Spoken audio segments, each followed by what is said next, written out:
साथियों नमस्कार। मैं राजीव सिंघल, सहयोगी प्रोफेसर डॉक्टर चंद्र प्रकाश भसीन, आपकी सेवा में फिर हाजिर हूं एक बार एक नया प्रोग्राम लेकर। आज का जो प्रोग्राम है हमारा वो देश की सुरक्षा को लेकर है। अब इसको आप आंतरिक सुरक्षा कहें या बाहरी सुरक्षा। जहां आज हम देखते हैं मणिपुर में इस समय हमारे ही देश के दो समुदाय जो है आपस में लड़ रहे हैं, उसी प्रकार हमारे देश के बाहर अगर हम देखें तो पड़ोसी देश से हमारी जो है तनातनी समय समय पर होती रहती है। इसी तरह से जो है हाल फिलहाल में रूस और यूक्रेन का भी जो है युद्ध चल रहा है, और इधर अमेरिका जो है उधर ईरान से लड़ने को तैयार बैठा है, या लड़ाई चल भी रही है। हॉर्मुज़ स्ट्रेट को भी लेकर जो है काफी बातें चल रही है। इसी दौरान जो है एक नई चीज जो है पैदा हुई है, या हम कहें कि जो है कुछ देशों ने मिलकर एक गुट बनाया है जिसको उन्होंने मक्का समझौते का नाम दिया है। उसमें पाकिस्तान है, तुर्की है और सऊदी अरेबिया है। इन तीन देशों ने तय किया है कि अगर एक देश पर भी कोई दूसरा देश हमला करता है तो वो तीनों देशों पर हमला माना जाएगा। अब इसमें जो है ईरान के भी शामिल होने की संभावनाएं जताई जा रही हैं, क्योंकि इसमें पाकिस्तान पहले से ही शामिल है और पाकिस्तान हमारा पड़ोसी देश है और उससे संबंध हमारे इतने मधुर नहीं है। तो आज हम इस चर्चा पर विषय करेंगे, मैं माफी चाहूंगा, इस विषय पर चर्चा करेंगे कि क्या ये मक्का समझौता जो हो रहा है और इसमें हमारे पड़ोसी देश शामिल है, क्या कहीं हमारे लिए चिंता का विषय है। तो मैं आमंत्रित करूंगा डॉक्टर साहब को और उनसे निवेदन करूंगा कि इस विषय पर रोशनी डालें। नमस्कार डॉक्टर साहब। नमस्कार सिंघल साहब जी। और मैं समझता हूं कि आपने भूमिका में ही सब कुछ कह डाला। नहीं, ऐसा नहीं है। मैं केवल आपका सहयोगी हूं और जो कुछ मैंने सीखा है मैं आपसे ही सीखा है और आपसे ही सीख रहा हूं। लेकिन मुझे लग रहा है आज मुझे आपसे सीखना पड़ रहा है। जो भूमिका आपने बनाई उसके बाद बहुत अधिक कहने के लिए बचता चलिए, मैं धन्यवाद कहना चाहूंगा कि आपने जो है, लेकिन जब दोनों साथ बैठे हैं जी और आपने मुझे ये अवसर दिया है तो मैं ये कहना चाहूंगा आपकी बात बिल्कुल सही है। बहुत ही very recently I should say 7 अगस्त को 3 देश, सऊदी अरेबिया, पाकिस्तान, टर्की, अब टर्की को आजकल तुर्की भी कहा जाता है क्योंकि स्पेलिंग TURKEY है, लेकिन मैं तुर्की बोलूंगा जी, या टर्की ही बोलूंगा। टर्की, पाकिस्तान, सऊदी अरेबिया, तीनों ने मिलकर एक मक्का समझौता करके तीनों देशों का एक समूह बनाया है। और आपने जो प्रश्न किए बहुत ही रिलायबल प्रश्न हैं और व्हाट शुड आई से तर्क संगत हैं। क्या हमारी सुरक्षा को कोई प्रभाव पड़ेगा? जी, हम यही जानना चाहते हैं। लेकिन इन तीनों पर आने से पहले ये तीनों किसकी तर्ज पर बने हैं, इनका आइडियल कौन था, 2 मिनट उसके बारे में बताना मेरा परम कर्तव्य है। जरूर, हमारा सौभाग्य। 1949 1949 सेकेंड वर्ल्ड वॉर 1945 में समाप्त हो गया था। लगभग 12 देशों ने मिलकर North Atlantic Treaty Organisation NATO बनाया था। नाटो बहुत फेमस है। पूरी मैं बीच में आपको रोकना चाहूंगा, जो रूस और यूक्रेन का जो युद्ध चल रहा है शायद उसमें भी कुछ नाटो की भूमिका है। अब मैं आपको बता दूं, चूंकि आपने मुझसे बीच में प्रश्न किया, पहले मैं अपनी बात पूरी कर लेता तो शायद अच्छा रहता। जरूर। नाइदर रूस नॉर यूक्रेन, दोनों में से कोई भी नाटो का मेंबर नहीं है। जी हाँ, यूक्रेन भी नहीं है, रूस भी नहीं है। अब मैं अपनी बात को पूरी कर लूं। 1949 में 12 मेंबर्स थे जिन्होंने नॉर्थ अटलांटिक ट्रीटी ऑर्गेनाइजेशन का निर्माण किया था। आज की तारीख में 32 मेंबर्स हैं, 30 उसमें यूरोप के हैं, 2 ही ऐसे कंट्री हैं जो नॉर्थ अमेरिका के हैं। 32 देशों का यूरोपीय कंट्री और 2 अमेरिकन पावरफुल कंट्री, यदि अमेरिका और कनाडा में नाम दो, दोनों पावरफुल कंट्री 1949 में बना था। एक डिफेंस के लिए बना था। नाटो का वास्तविक पर्पस क्या था? Self defence. देखिए, यदि मैं अलग रहूंगा और राजीव जी अलग रहेंगे, कोई भी हम पे आक्रमण कर सकता है। लेकिन यदि हम दोनों शेक हैंड कर लेंगे तो एक अकेला व्यक्ति हम दोनों पे आक्रमण करने से पहले सोचेगा। बिल्कुल ठीक बात है। और नाटो ने self defence theory, self defence का मतलब जो आपने कहा था एक देश पे हमला, हर देश पे हमला समझा जाएगा, यानी 32 देश हैं। आप चाहे अमेरिका पे अटैक करें, आप चाहे इटली पर अटैक करें, आप चाहे कनाडा पे अटैक करें, 32 देशों को ये स्वीकारना होगा कि हमारे पर अटैक। अर्थात आपने एक पर हमला नहीं किया है, आपने 32 सभी देशों 32 पे हमला 32 देशों पर हमला किया है। और लेकिन इसका वास्तविक स्वरूप कब सामने आया था? प्रैक्टिकली कभी ऐसा नहीं हुआ। अच्छा जी। हो सकता है जब 32 कंट्री हो आपस में कोल्ड वार हुआ हो। जी जी। जहां तक मैं समझता हूं 1974 में नाटो के दो देशों के बीच कोल्ड वार हुआ था। लेकिन 11 सितंबर 2001 जब अमेरिका में हमला हुआ था, उस समय नाटो बिल्कुल एक्टिव होकर डिफेंस मोड में सामने आ गया था। मैं बीच में आपको रोकना चाहूंगा, ये आपने एक शब्द यूज किया कोल्ड वार। कोल्ड हमारे वार। दर्शकों को आप बताएंगे कि कोल्ड वार से क्या तात्पर्य है या इसका क्या अर्थ होता है? बहुत मैं सरल भाषा में बताना चाहूं, अभी तक हमने पाकिस्तान से 3 युद्ध किए हैं जी। यदि मैं सही हूं, उसमें कारगिल को मैं शामिल कर रहा हूं। 4 के दीजिए, नहीं 3 ही होंगे। एक 47 में हो गया था तुरंत आजाद होते ही, उसके बाद एक 1965 में हुआ था शायद, और उसके बाद 1971, आई एम सॉरी 4 हो गए साहब। जी जी। और एक कारगिल का युद्ध। ये डायरेक्ट वार थे, आमने सामने फौज खड़ी थी। That is a direct war. Cold war का मतलब है जो बाकी के इतने सालों में हमारे और पाकिस्तान के बीच में चलता रहता है। पाकिस्तान उल्टी सीधी धमकियां देता रहता है, हमें कोई फर्क नहीं पड़ता, हमारी मिनिस्ट्री उसका प्रॉपर रिप्लाई देती है। यानी कोर्डियल रिलेशन ही कहेंगे, तनावपूर्ण संबंध रहेंगे, लेकिन मिलिट्री आमने सामने नहीं है। इसी को कोल्ड वार कहा जाता है, जहां कहीं आपस में तारतम्य नहीं है, एक दूसरे पर वाक युद्ध हो, वाक्यों से रहेगा। इसके लिए मैं दर्शकों की तरफ से आपको धन्यवाद कहना चाहूंगा, आपने एक बहुत महत्वपूर्ण जानकारी दी है। तो मैं ये कह रहा था कि नाटो ने सेल्फ डिफेंस का उपयोग 11 सितंबर 2001 को किया था, जब अमेरिका की टावर पे अटैक हुआ था, ओसामा बिन लादेन ने किया था जी। ऐसे ही अब मैं वर्तमान पे आता हूं। 7 अगस्त को जो सऊदी अरेबिया की कैपिटल दैट इज मक्का जी, वहां एक समझौता हुआ और 3 देशों की एक यूनियन बनी है। ठीक है। मक्का एसोसिएशन कहेंगे या मक्का समझौता, तो एक बहुत वाइड वर्ड हो गया है, लेकिन मक्का एसोसिएशन शब्द शायद ना हो अभी तक। और यह भी मैं आपको बता दूं शुरू में, अभी तक भारत की इस पर कोई प्रतिक्रिया नहीं आई। यह मेरे लिए एक आश्चर्य की बात है। भारत की एक तुरंत प्रतिक्रिया आनी चाहिए थी। क्यों? क्योंकि उसमें पाकिस्तान इन्वॉल्व है। पाकिस्तान, जैसे आपने बहुत सही कहा है, अरुणाचल प्रदेश में आज ही चर्चा चल रही है। जब चाइना के पीएम आएंगे, उनके साथ हमारी जो भूमि अरुणाचल प्रदेश की चाइना ने ले ली, उसको एक तरफ रख देते हैं जी, उस पर हम अब ये कभी चर्चा तीनों की मैं बात कर देता हूं जी। पाकिस्तान, सऊदी अरबिया, तुर्की, तीनों की विशेषताएं आपको बता देता हूं। वास्तव में इन तीनों देशों का जुड़ना इतना सरल नहीं लिया जाना चाहिए।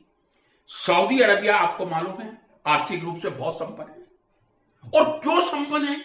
क्योंकि दुनिया भर में जितना रिजर्व ऑयल है उसका 20% सऊदी अरबिया में है। सबसे अधिक तेल भंडार सऊदी नहीं, अरबिया में। सबसे पहला नंबर वेनेजुला का होगा, अच्छा, सेकंड सऊदी अरबिया का होगा। पहले नंबर पे वेनेजुला, दूसरे नंबर पे 20% रिजर्व ऑयल यदि उसके पास है, अपार धरते हैं। और कितनी भारतीय सऊदी अरबिया में काम करते हैं या दूसरे देशों के एम्प्लॉय करते हैं आपको मालूम है। आर्थिक रूप से संपन्न है। अब मैं आता हूं तुर्की पर। तुर्की के बारे में आपको बता दूं, सैन्य रूप से काफी समर्थ है। ठीक है। वहां जो इस समय मिलिट्री ड्रोन बन रहे हैं उसका कोई मुकाबला नहीं है। सैनिक रूप से काफी समृद्ध है। अब यहां मुझे स्पष्ट करना मेरा कर्तव्य समझता हूं। यहां दो अर्थ लिए जा सकते हैं। एक तो advance technology of our fighting force और एक number of force. Am I right? जी जी। यहां मुझे ये क्लियर करना बहुत जरूरी है। यदि आप नंबर ऑफ फोर्स की बात करेंगे तो मैं आपसे कह सकता हूं जितनी भारत के पास अकेले के पास मिलिट्री स्ट्रेंथ है उतनी इन तीनों के पास मिला के है। मैं समझता हूं, थोड़ा क्लियर कर दूं, भारत के पास टोटल मिलिट्री स्ट्रेंथ तीनों मिला के 14 लाख के करीब है। जी। और 1 लाख 30,000 के करीब पद खाली हैं, जी, लगभग 14 लाख है, और आप तीनों कंट्रीज को मिला लीजिए तो शायद उनकी मिलिट्री फोर्स की संख्या 14 लाख या 14.5 लाख के करीब, अर्थात हम संख्या बल में इन तीनों बहुत आगे हैं, भारी पड़ते हैं। लेकिन केवल संख्या बल नहीं, आर्थिक स्थिति आपकी कैसी है। आज हम चाहें, हो सकता है शायद पाकिस्तान को निपटा दें तुरंत, हमारे में इतनी कैपेबिलिटी है। जो चारों युद्ध हुए हैं, मैं समझता हूं मुंह की खाई है उसने पाकिस्तान ने। आप एग्री करेंगे मेरे से? बिल्कुल आपसे सहमत। आज हम खत्म कर सकते हैं, लेकिन हमारी इकोनॉमी पर उसका क्या असर पड़ेगा? लेकिन जहां आपने इकोनॉमी की बात करी है, तो हम अगर बजट को लेते हैं तो हमारे यहाँ शायद, मैं आपसे जानना चाहूंगा, शायद रक्षा बजट ही जो है सबसे ज्यादा बिल्कुल होता है, सभी का होता है। तो ये मैं फिर- आपसे बता रहा हूँ, हर फिर कंट्री, हमारे कुछ लिए- कंट्री छोड़ दीजिए। फिर हमारे लिए चिंता का विषय कहाँ हुआ? हमारे पास संख्या बल भी ज्यादा है और हमारे बजट का जो अधिकतर भाग है वो रक्षा में। अब आप इसको दूसरी तरह सोचिए, जी। आपका रक्षा बजट बहुत ज्यादा है और मुझे खुशी है, लेकिन आपका शिक्षा बजट, मैं माफी के साथ कह रहा हूं, ज्यादा नहीं बोलूंगा, 6% जो रिकमेंडेड था उसका 2.9% हो गया।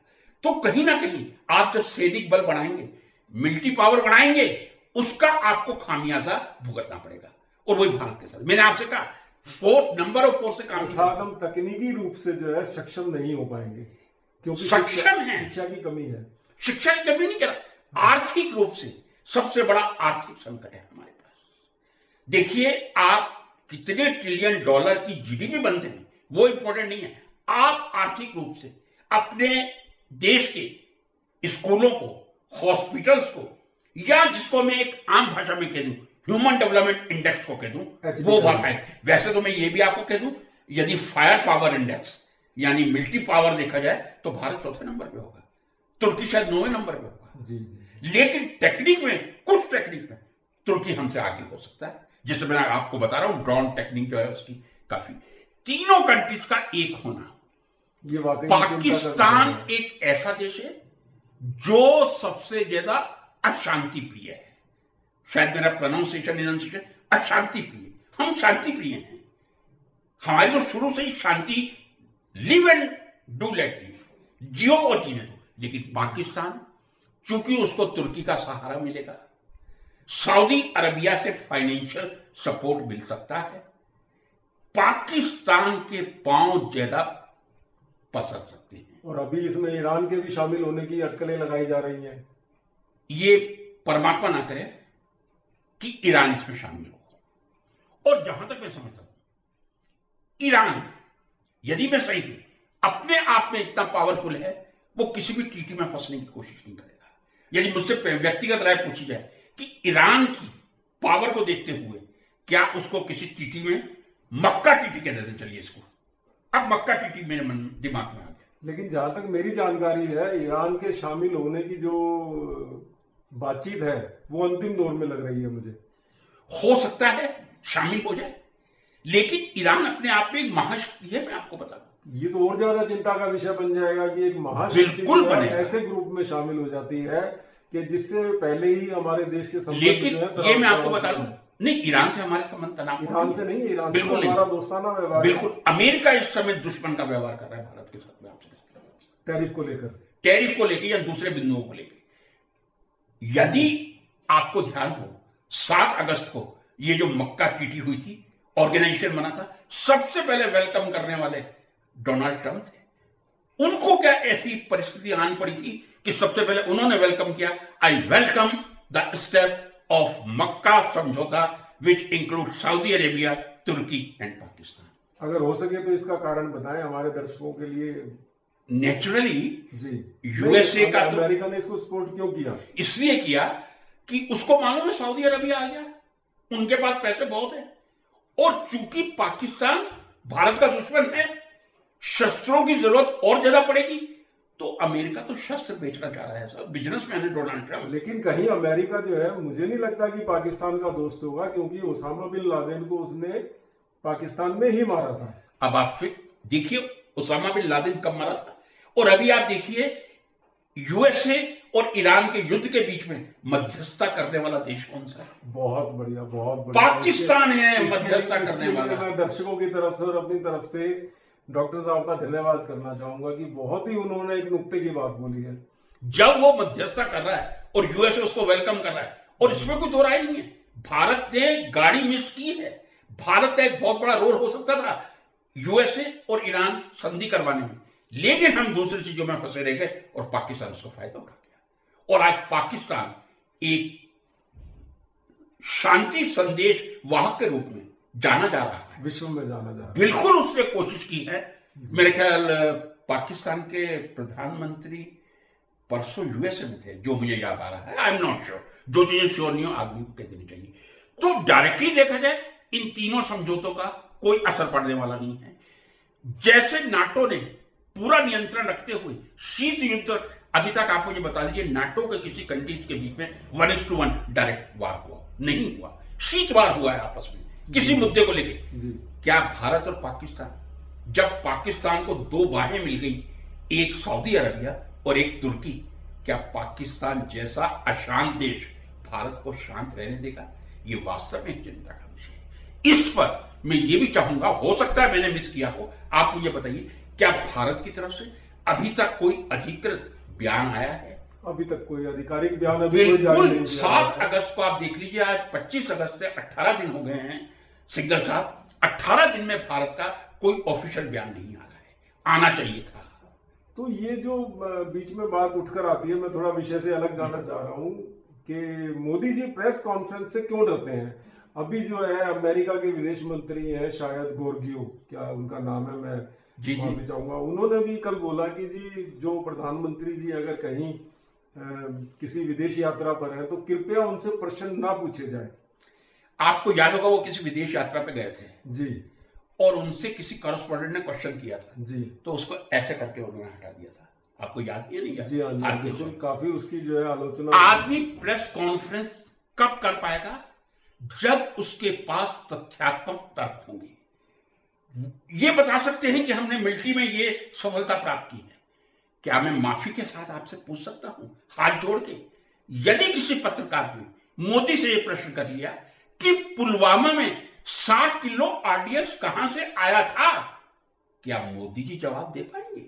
आज दिन तक आप मुझे बता सकते हैं पुलवामा 2018 या 19 फरवरी में हुआ था जी, ठीक है। पुलवामा में 60 किलो आरडीएक्स मतलब हमारी सीमा से अंदर कैसे आ गया? फिर वही बात आ जाती है कि आप यदि मिलिट्री पर बजट बढ़ा रहे हैं, आपकी शिक्षा क्यों 6% जीडीपी से 2.8% में पहुंच गई? क्या जवाब देंगे मोदी साहब? आजकल मीडिया कोई नेशनल तो रहा नहीं है कि आज तक है या दूसरे चैनल है, सब देख रहे हैं।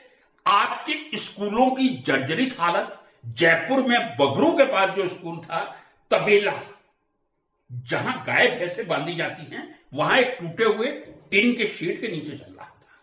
और ये मैं कोकरोच जनता पार्टी की उपलब्धि कह दूं, कल योगी जी ने 3100 कुछ स्कूलों का जीर्णोद्धार करने के लिए फंड दिया है। चलिए, इसके लिए प्रश्न का उत्तर, प्रश्न को सामना करने की सीमा होनी चाहिए। मनमोहन सिंह जी, जिन्होंने आपको मौन मंत्री आप लोगों ने बना के रखा था, मनमोहन सिंह जी साल में एक बार प्रेस कॉन्फ्रेंस जरूर करते थे और 2 घंटे की करते थे और खुल के जवाब देते थे। क्या मैं गलत हूं? तो अब आप क्या समझते हैं, ये जो मक्का समझौता है, ये हमारे लिए आपके बातचीत से पता चला कि वाकई में चिंता का विषय है। यस। तो हमें इस पर जो है, अगर मान लीजिए हमारे प्रधानमंत्री जी कोई प्रतिक्रिया व्यक्त करते हैं जी, तो क्या करनी चाहिए? इसका क्या आप हल क्या चाहते? देखिए, अब मैं आपको बता दूं, क्योंकि सऊदी अरबिया से भारत के अच्छे रिलेशन है, मैं कहूं तो सऊदी अरबिया, बहुत इंडियन सऊदी अरेबिया में काम कर रहे हैं साहब। एक डिप्लोमेटिक स्टेटमेंट आना चाहिए, एक डिप्लोमेटिक स्टेटमेंट हमारे विदेश मंत्री जी का या प्रधानमंत्री जी का आना चाहिए। सऊदी अरबिया नाराज ना हो, लेकिन पाकिस्तान को एक तगड़ा उत्तर मिल जाए, क्योंकि मैं फिर कहूंगा पाकिस्तान एक न्यूसेंस कंट्री है, आप भी मानेंगे। तो आपको लगता है कि जहां इस समझौते को अमेरिका का जो है पूरा समर्थन है, डोनाल्ड ट्रंप का स्टेटमेंट मैंने आपको, तो क्या जो है भारतीय प्रधानमंत्री या भारत की सरकार इस तरह के जो है पचड़े में पड़ना चाहेगी किस तरह के पचड़े में, समझा कि वो अगर कोई आधिकारिक बयान देती है या इसका विरोध करती है जी। तो वो इनडायरेक्टली जो है डोनाल्ड ट्रंप का विरोध माना जाएगा। देखिए, डोनाल्ड ट्रंप क्या मोदी जी का मित्र है? हो सकता है, लेकिन क्या अमेरिका इस समय भारत का मित्र है? मैं कहूंगा बिल्कुल नहीं है। अमेरिका ने जो टैरिफ वार छोड़ा हुआ पूरे कनाडा के प्रति छेड़ दिया साहब, कल आपने पढ़ा होगा। जी जी जी जी। पूरे विश्व डोनाल्ड ट्रंप एक ऐसे राष्ट्रपति हैं अमेरिका के जो एक ट्रेजडी बन के आए। लेकिन अभी जो है अमेरिका ने ईरान पर और जो है प्रतिबंध लगाने की तैयारी में है और ये लगाए भी हैं, तो क्या ऐसे में ईरान जो है इस ग्रुप में शामिल होगा? मैंने आपसे शुरू में कहा वो इतनी सुपर पावर है कि वो सऊदी अरबिया जैसे पैसे वाले देश या टर्की जैसे टेक्निकली मिलिट्री इक्विपमेंट्स में अग्रणीय देशों के सामने कोई बहुत ज्यादा घुटने नहीं टेकेगा। मेंबर बनेगा या नहीं बनेगा, मेरी इनर कॉन्शियस ये कहती है जब आप किसी ट्रीटी के मेंबर बन जाते हैं आप बंध जाते हैं।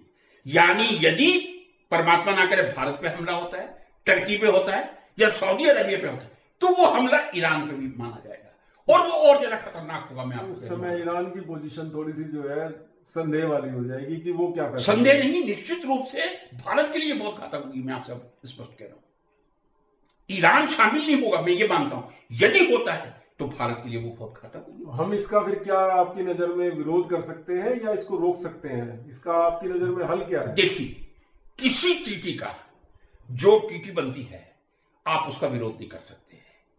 इन्होंने ये नहीं कहा कि हम तीनों आक्रमण करने के लिए बना रहे हैं, हम आत्मरक्षा के लिए बना रहे हैं। एक पर भी अटैक होगा तो तीनों पर माना जाएगा। ये नाटो का शायद रूल नंबर 5 कहलाता है, यदि मेरी स्मृति सही। नाटो का रूल नंबर 5 ये कहता है एक कंट्री पे मींस 32 कंट्री पे अटैक। एक तरह से ये नाटो में जो भी जो है नियम शर्तें बनाई गई लगभग उसी का एक दूसरा रूप है। लेकिन मैं फिर दोहराऊंगा, नाटो ने कभी भी देशों ने आपसी कंफ्लिक्ट डायरेक्ट नहीं लिया। कोल्ड वॉर हो सकता है, पाकिस्तान जैसा न्यूसेंस देश कभी भी कुछ कर सकता है, इतना ही मैं कहना चाहूंगा। इस चर्चा के लिए आपका बहुत बहुत धन्यवाद। नमस्कार दोस्तों।